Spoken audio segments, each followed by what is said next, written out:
This video is going to be my belated preview of the Ravens-Bengals Thursday Night Football matchup that'll take place in Baltimore later this evening. This is a colossal matchup for both of these teams in the NFC North because of the position they're in terms of win-loss record, also both trailing the Steelers in terms of the division lead. The Ravens have kind of rebounded from their upset loss to the Browns from a defensive standpoint with a runaway win against Denver last week at home.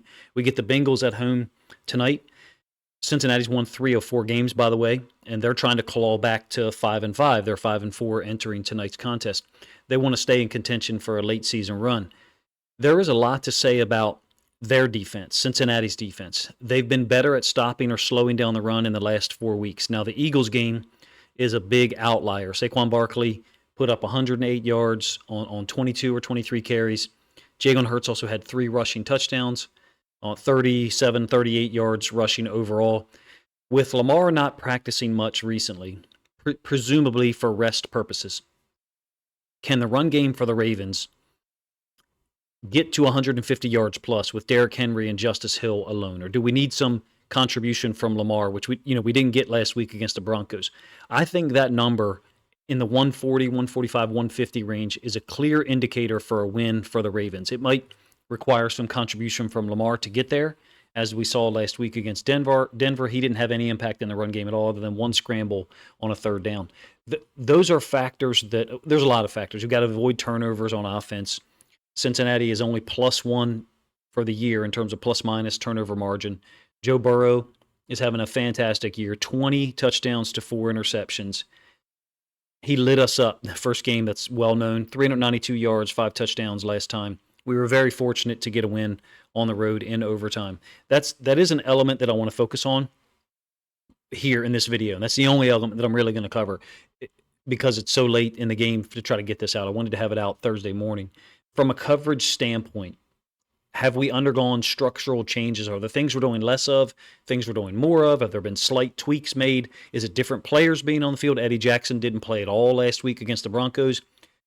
Marcus Williams didn't play a single snap the week before against the Browns. Really weird dynamic there, if you ask me. Most of the damage done in the first Bengals game was Jamar Chase and T. Higgins. They went 19 catches on 26 targets for 275 and 2 touchdowns. Higgins is doubtful, probably ruled out at this point by the time you guys watch this. Hasn't practiced this week. Chase is going to get targets. He's going to get attention from the Ravens. He'll draw Marlon Humphrey at times in some of those critical situations. The Ravens' job, I think, is to make Chase and Burrow less efficient. So if he does get 7 or 8 catches, make it be on 14 targets. And if they need to go to him more, Burrow will. Burrow generally is a guy that makes the right decision, in my opinion. I don't find where he's a guy who forces the football to one player or the other. I feel like he makes the correct read generally. We can't give up big plays by alignment. The screen pass to Chase was inexcusable from an alignment standpoint.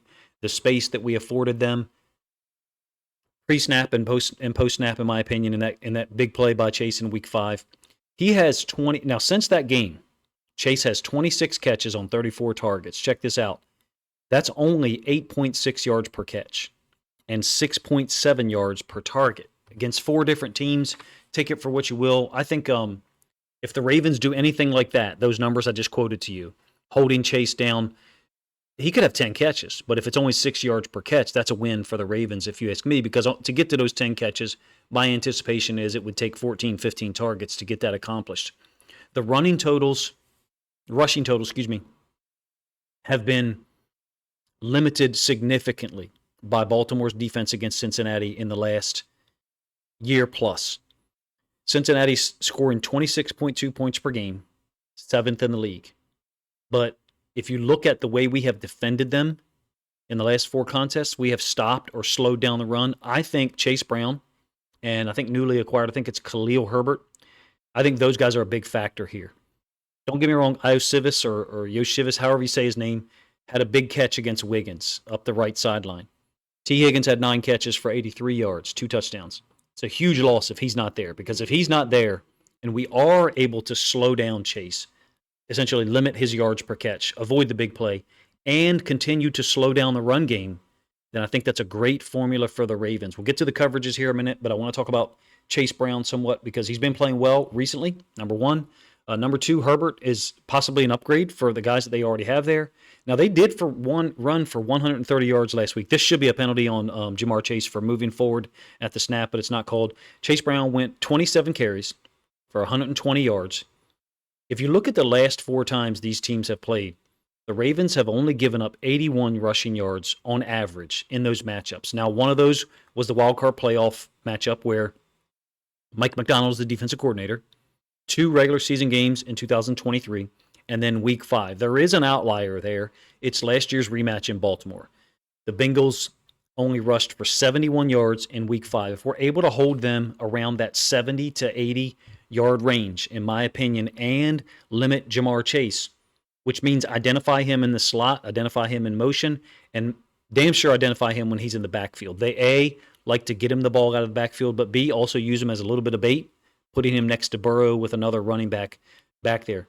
I think we've got to hold them to that 70 to 80, 85 yard range in terms of overall rushing attempts. It sounds cliche, but if we play if we limit all of those things I just described and limit their complementary players, Chase Brown, Mike Gesicki, Io Civis, and then Joe Burrow on scrambles, don't let him get outside the pocket and gain 2 or 3 first downs on 3rd and 4 because our rush doesn't stay disciplined. I think we have an excellent opportunity to win this game, even though, rightfully so, Ravens fans should not feel overly confident about our defense going against their offensive talent. And Bengals fans on the other side should feel extremely confident, should be looking forward to their offense going against our defense because of how successful they were in the first game. Now, I do have to make a little bit of a side note. I'm going to focus this from a film study standpoint on the Bengals offense and the Ravens coverages towards that end. But I do have to make a side note on the other side of the ball. The Ravens have put up an average of 160 rushing yards against the Bengals in their last 4 games. Again, one of those games, the wildcard playoff loss in 2022, well, early 2023, but the 2022 season, Greg Roman was the offensive coordinator. A lot of holdover concepts still exist in this Ravens offense. Todd Monken is the offensive coordinator. Todd Monken calls the plays. He decides what's going to be used, no doubt. There are absolutely Harbaugh plays or Greg Roman / Harbaugh plays still in this offense and schemes that we use, but Derrick Henry has changed a lot of that. It's been more I formation, single back stuff than I've ever seen before from the Ravens. Credit to Todd Monken for changing, and to a certain degree, credit to John Harbaugh for allowing him to do so. A lot of the pistol option stuff that we used to run significantly, even last year, is not being seen very often.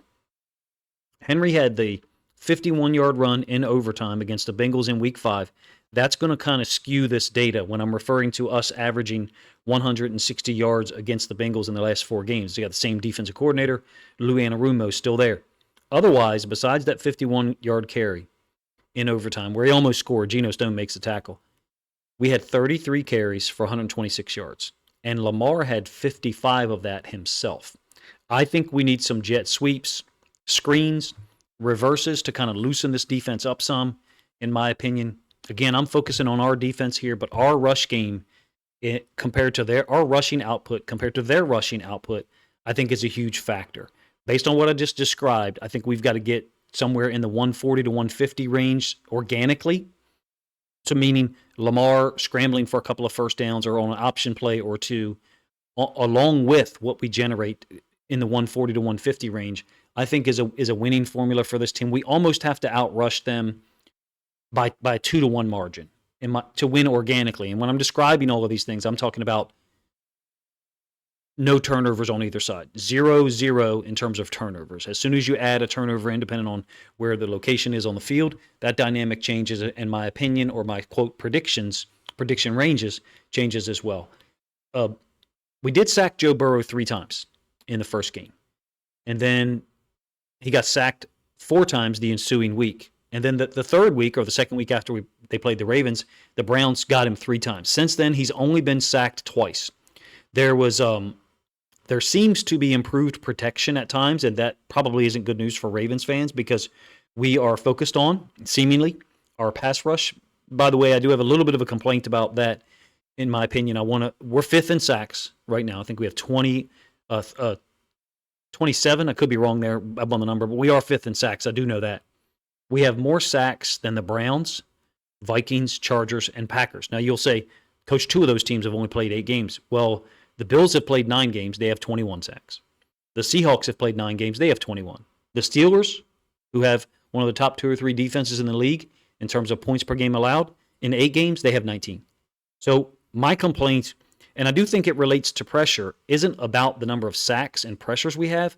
My complaint is that we're so often rushing the 4 defenders who line up, and we're often rushing them in the same gaps, essentially, to where they lined up in. I think the rush component, if we're going to rush 4, I'm fine with that. It needs to be a more variable 4. And there are some guys that we're putting on the field, not Kyle Van Noy, I'm not talking about him in that regard, but there are some guys that we're putting out here that are not nearly as versatile in dropping out in coverage and getting in passing lanes. That's one of the things that I think we did prior to week 5, so basically 2022 and 2023, to Burrow to interrupt his flow, was change the rush component. Who was rushing, still bring 4 in a safe manner. And that, to me, it might be one of the reasons that explains why we have less pressures overall, but we still are 5th in sacks. It's to pretend that the Ravens are one of the worst pass rush teams in the NFL is folly, and just is not looking at the overall production of sacks and the style of defense we play at times. Last week against the Broncos, we erred on the side of slow playing things. This is obviously Marlon Humphrey's interception, late 4th quarter. We're going to see this setup here, and my prediction is we see something that looks like this, and then Ja'Marr Chase brings this back vertical. And the slot steps here, and then essentially exchanging routes. If we're going to be in man, I think we either need Marlon on him, not all game, but in certain situations, or we need one of our lesser defenders, Stevens, Wiggins, on him with help directly over the top. We're talking about if Higgins doesn't play. How can the Ravens play better defense against him? First of all, be unpredictable. We play a lot now of this cover 3 where we drop a safety onto the hash. So you can see Simpson has widened up with the 2 receivers here. Roquan Smith is shifting over to the hash. Eddie Jackson on the field at the time is dropping down to the hash. And post-snap, I believe Kyle Hamilton is going to push out into the flats. Essentially ends up being what I would call a drop cover 3, where these are your 4 underneath droppers, and you've got deep third players and a middle of the field free safety in the form of Marcus Williams. We played a lot of that against the Browns, in my opinion, and it seemed like Jameis Winston was prepared for it. I think if we're going to be safe, meaning rush 4, and we're going to play a lot of cover 3, in my opinion, we've got to get more oriented towards dropping some of these guys either into the curl and bringing one of the other players and replacing with the safety, something that gives Burrow multiple looks but is still safe from our perspective in terms of being a cover 3, something where we have some spatial support if there is a missed tackle. Now, this ends up being a completion to Ja'Marr Chase, not using this to say, this is not to say this is what we should be playing. I'm trying to use it as a platform to emphasize to you that if we're going to bring 4, we need to vary or change who the 4 guys are that are blitzing so that we can avoid using so many mug looks up front. Mug looks where we have 6 guys on the line of scrimmage. Those, to me, did not seem nearly as effective against the Bengals. He kind of shredded those looks, perhaps overused at this point. I do like some of the things that we do when we twist stuff, and this is Matabike as an edge defender twisting underneath. And once you get Matabike on some tracks, on train tracks, if you will, he's virtually unstoppable. It's incapable of dislodging him, getting him off that path. He finishes off Burrow. I've said it a couple times talking about this play since that game. I thought that this was a face mask when I saw it in live time. This is a huge moment, by the way. This is a 4th quarter stop after Marlon Humphrey's interception. This is a 1st and 10, turns it into a 2nd and 17. Do we need consistent pressure to beat Joe Burrow? No. We need smart pressure applied at the right time, and 2 or maybe 3 sacks, to me, is the number we got to get to with some pressure.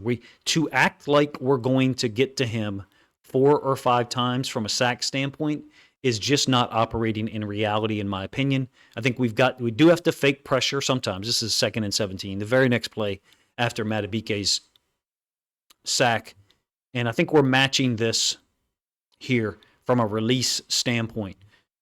If these 2 receivers were closer together, like here and here, I think we would play our funnel coverage where we try to funnel them into the same lane to the safety. In this case, it's Marcus Williams. Since they're lined up wider, I think we're just playing man on one and matching two with Ardarius Washington here. And then nice job by Nate Wiggins running across the field with T. Higgins. Again, this is 2nd and 17. So, yeah, we're going to play some man at some point. Even if they do catch that football, they're looking at a 3rd and 6, 3rd and 5.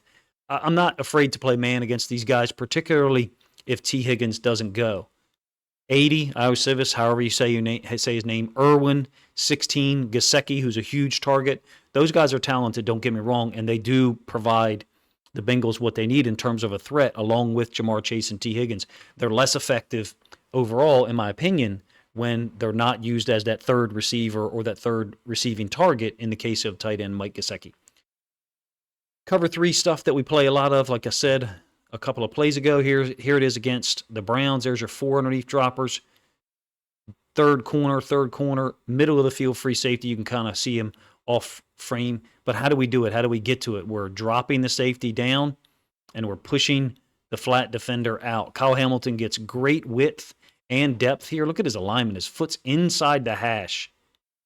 And he gets all the way out here to the top of the numbers. Ball is out. I think that's the ball there that Jameis Winston has already thrown, but I could be wrong. And yes, it is a completion down here against Brandon Stevens for 14 yards. It's a great throw by Jameis Winston, but Kyle Hamilton almost gets to it. I think cover 3 does afford us some geometric coverage of the field from a horizontal standpoint.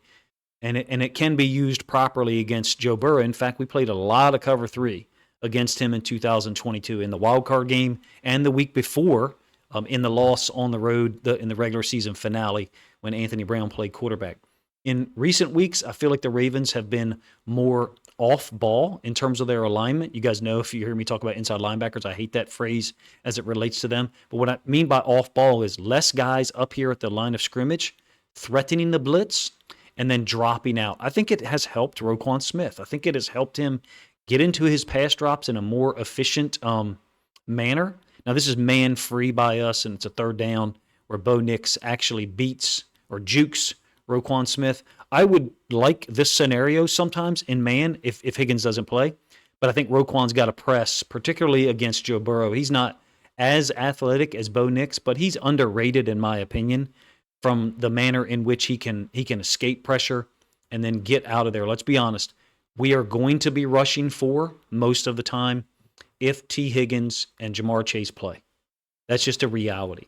Because from a numbers standpoint, we're putting too much risk. I'm talking about bringing 4 80% of the time, somewhere in that range. Whatever the normal ratio is, we're gonna stay within that, number 1. Number 2, has Dean Pease possibly had an impact in designing this defense and then calling plays on the field? It's possible, because we do see more alignment off the field.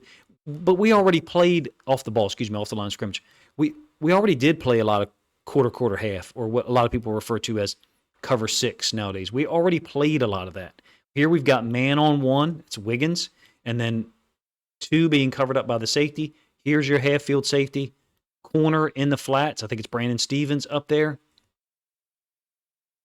It's a great job by Kyle Hamilton. Putting Hamilton near the line of scrimmage, using him as a blitzer, hey, I'm all for it. I think we got to do that occasionally. In this case, he's lined up to the field, so he's the nickel safety. If he were lined up here and Trenton Simpson off the field, then in that instance, Kyle Hamilton is the dime linebacker. So they're going to see him. The Bengals are going to see him all over the place. I think it depends on down and distance and the call. I still would like to see him used as a blitzer. He's so devastating as a blitzer. He kind of just runs by people. I look for a big game from Kyle Hamilton. We need a big game from Kyle Hamilton, in my opinion. I think that there's going to be opportunities for Simpson to be on the field at boundary side inside linebacker and Hamilton to be on the field as the field side safety, putting our field side nickel, putting our Darius Washington as the safety to the boundary, which is exactly what you've got here against the Broncos. Hamilton at nickel, Simpson on at boundary side inside linebacker, and then Ardarius Washington is the boundary side safety. Ardarius responds well in our read coverages. He's a smart player. Now, this phrase is not going to sound right. It's going to sound insulting, but at the NFL level, compared to some of the guys he's going to go against, like Jamar Chase, like T. Higgins, or even Mike Gesicki, a huge tight end, he's athletically limited.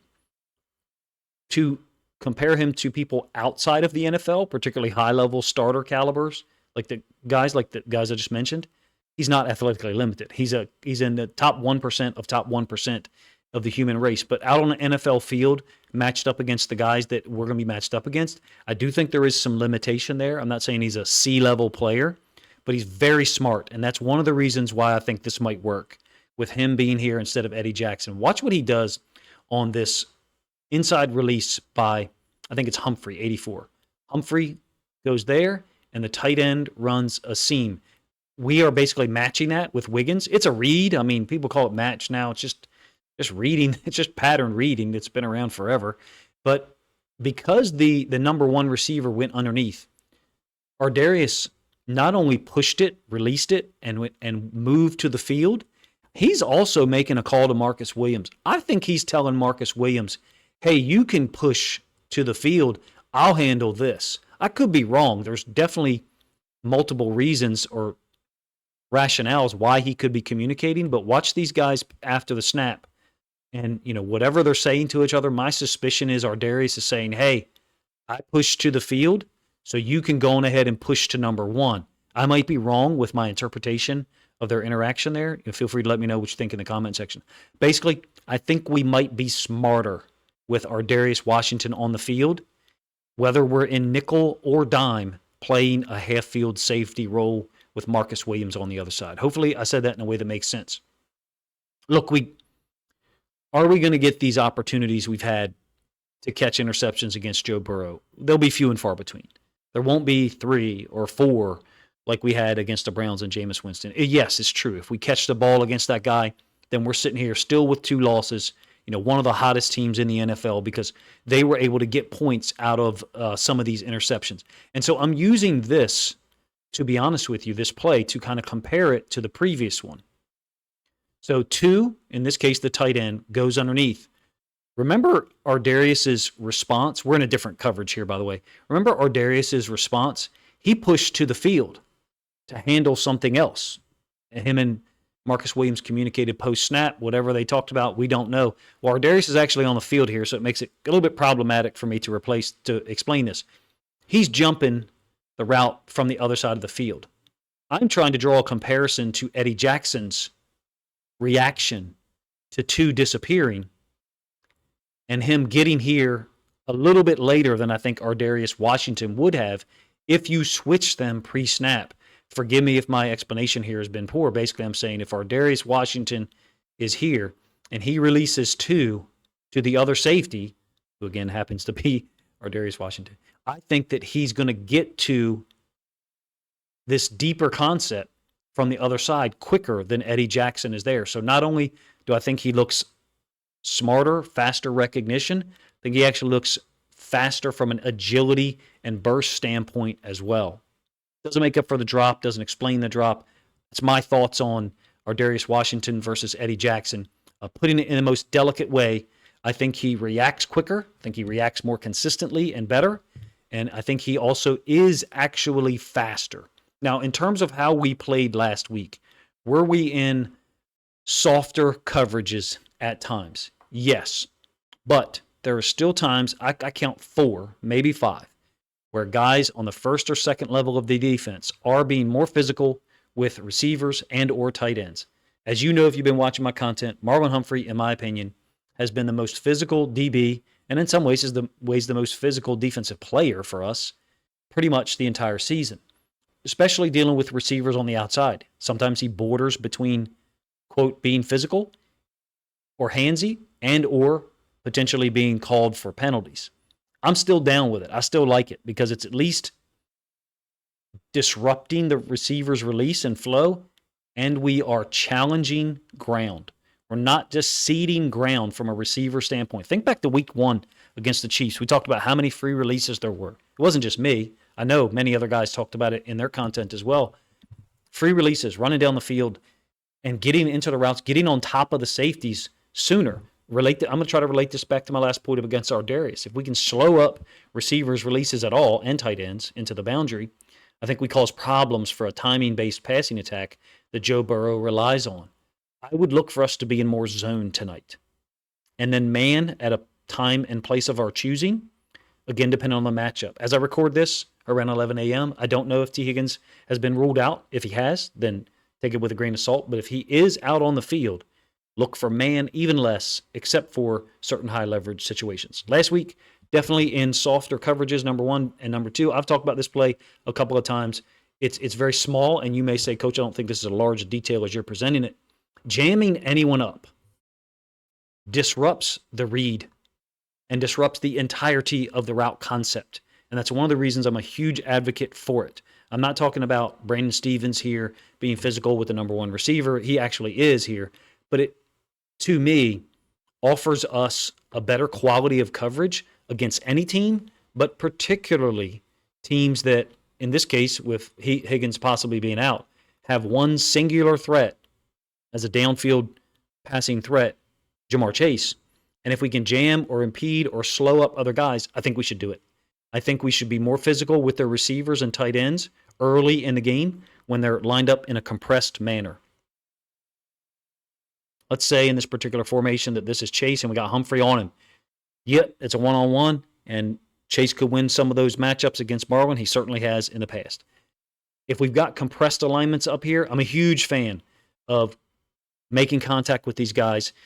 Look, we're playing Simpson out here wide to deal with this route by the running back. Everyone's running that against us, okay? It's been working up until last week against the Broncos, so we made a little bit of an adjustment there, but I digress. Anytime you've got compressed alignment, I think we should be trying to get hands on these guys with either an outside linebacker and or the corner who's assigned to guard the number one, and if we're playing zone, releasing them into the deeper safety and or second level defenders. That's a very simplistic explanation of where I think our defense is. A couple of things to add here from last week with Ardarius. You guys probably know I talked about this. We're in a 4-2-5 alignment, even though it may not look like it. That's our 4, there's our 2, and then the 5 DBs that are on the field, except one of them is a middle of the field free safety. It's Marcus Williams. I'm interested to see if we come out in this tonight at all in these compressed formations. So it's the interception. Ardarius actually ends up getting the interception. Think of the formation that they're in pre-motion. I believe this is either 21 personnel or 12, but either way, you've got a tight end, 2 tight ends lined up there, or a tight end and a fullback. One of them's going to motion across.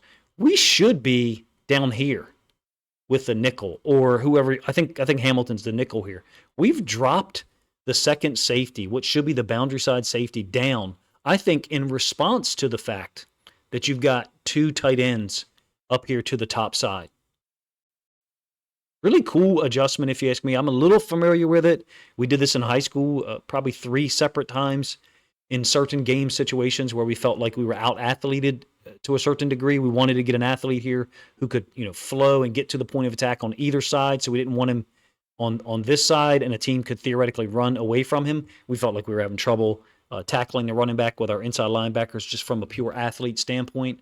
I don't think that's the reason why the Ravens are doing this. It's just a unique alignment. It's a unique alignment pre-snap, and look, Hamilton could also at any time roll to half-field safety, so it doesn't limit our coverages. In fact, I think it makes us a little less predictable for the quarterback. Now, Burrow is going to be in the gun, and he's going to try spread formations. He's going to try to spread people out. I don't think they're going to want as much of a compressed nature, but this is the same exact response from the same formation. Ardarius is down here. It's to the side of the running back as well. So it could be related to us thinking about the running back releasing out into the flats. It's actually not. It's a nice concept by the Broncos, getting the running back from the boundary, releasing to the field underneath of a quarter, half coverage by us. Do I expect to see softer coverages against the Bengals tonight? I think it's possible. I think it's possible in 1st and 10 and in certain situations, and depending on what the score is. I think we do appear to be going the less complicated route. If we were to go off of the Bengals game and use that as our only data, our only hit point, I think it's possible we're going in a direction away from being so complicated that we show so many different looks and we play so many different coverages. Maybe I would be fine if non-football people or non-coaches want to say we're simplifying things. I think there's some accuracy. There's a level of truth or accuracy to that. It's possible, in my opinion. We do run the risk of being too simple, however, against a guy like Burrow. In the past, Mike McDonald's defenses were able to, I don't hesitate to use the word confuse, but in the past, Mike McDonald's defenses were able to slow down his processing just enough such that by the time he did get to his second or third read, the pass rush was there. That has not been our philosophy in 2024, in my opinion. Frank in our Discord made one of the most astute descriptions or summaries about our defense this past year, and I want to kind of talk about it here. He said, you could see that this looked like a defense being run by someone who didn't design the scheme, but is nonetheless trying to run it. That's not an indictment of Zach Orr. I think there is a element to this whereby for a period of time, Zach Orr was running the Mike McDonald defense, trying to show as many looks as possible. Mug looks, walking up on the line of scrimmage with inside linebackers and nickel safeties, dropping people out. And early in the season, it was putting us in a tremendous conflict, making us later to our pass drops. Teams were taking advantage. So that makes this one a very interesting dynamic. I think we have changed course somewhat defensively. Maybe I'm being too optimistic, but I do see some markers of us attempting to do different things on defense and put things out on film that Burrow had to process this week, talk about, and have built-in answers to try to combat. I don't like to do score ranges. I think there's a wide variance with this one because Cincinnati did show us that they could stop or slow down the run game for most of the Week 5 matchup. The problem for them is Derrick Henry only needs one play, one lane, one missed tackle, one great block by one of his teammates to bust something big and score a touchdown from 50 or 60 or at least get us close. I think that our run game is a totally different animal right now for the Bengals to try to deal with because of how efficient Lamar is with the pass game. If Lamar's knee or anything health-wise is hurt and he's less willing to scramble, less willing, and Monken by extension is less willing to call plays that might utilize Lamar as a run threat, then that does remove some of our efficiency. Let me rephrase that. It shortens the call sheet. Our bag, if you will, doesn't become as deep because of Lamar being able to add on to other concepts by keeping it and running around the edge for 8 yards on a 3rd and 2, or scrambling for an 11-yard gain on a 3rd and 10. Those things are, I think, going to be the difference. If Lamar is able to move around against this Bengals defense and we can run the ball efficiently, more so throughout the whole 60 minutes, not just in a couple of big chunks like Henry in Week 5, then I think our offense is going to be able to continue to score against Lou Anarumo's defense. And you guys who've been watching my channel for a couple years, you know how difficult that is for me to say because I think incredibly highly of the job Lou Anarumo did for 2 years at least. Their defense has not been to the same quality in 2023 and now here early in 2024. Nonetheless, this is a formidable opponent, and I hope the Ravens can avoid turnovers and maybe force 1 or 2 on the other side. That's the thing that I think separates this Ravens team from the Bengals right now. Absent T. Higgins and not being able to generate a consistent run game against us, which I'm going to assume here for a moment, the Bengals cannot afford 2 turnovers. We can. Our offense can, and we wouldn't ever elect to turn the football over twice. If we were to be -2 turnovers, we could still win this football game or be right there at the end. I feel like the Bengals, in the situation they're in, unless they can develop a run game against us that hasn't shown up in the last 4 games, generally, if they were to be -2 or even -1, depending on where the turnover occurs, I think they're in trouble coming to Baltimore on a Thursday night. I could be way off. Feel free to let me know in the comment section if you think I am. If you have different thoughts about this game, particularly as it relates to our coverage scheme and what we may try to do to slow down Joe Burrow, Jamar Chase, and all of his receivers and tight ends that lit us up last time. Appreciate you guys' time, man. If you think other Ravens fans would enjoy this film study content / preview of the Ravens-Bengals Thursday night matchup, then please consider grabbing a link to this video, sharing it out on social media to help this content get more reach.